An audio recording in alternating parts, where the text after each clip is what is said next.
Finally, you find a great deal on a handgun you've been eyeing for months. Fast forward a couple of years.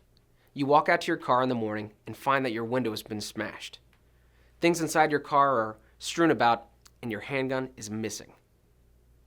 The unfortunate reality is, this is one of the most common incidents we see: stolen firearms. Here are the 3 critical mistakes we see folks make when it comes to stolen guns. The first big mistake is not keeping records of your firearms.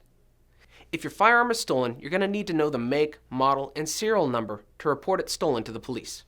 It's common for people to buy a gun and never write down this information until it's too late. The next critical mistake we see is people not reporting the gun as stolen at the time the incident occurs. When you realize that your firearm has been stolen, the first thing to do is call the police and report it.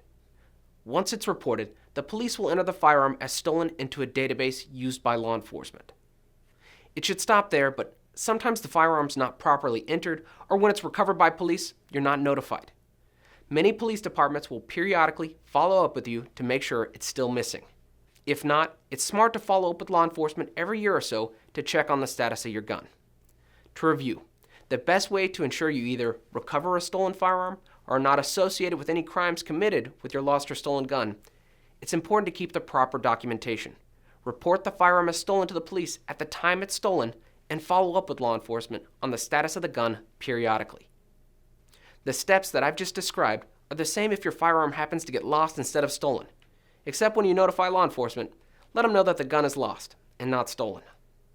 In an upcoming video in this series, we'll go into greater detail on what documentation to have and how to keep this information secure.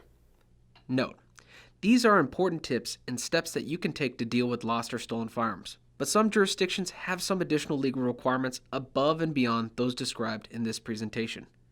When you report a gun lost or stolen to your local law enforcement, it's recommended that you ask them about any additional requirements and immediately call U.S. LawShield and ask to speak to your independent program attorney.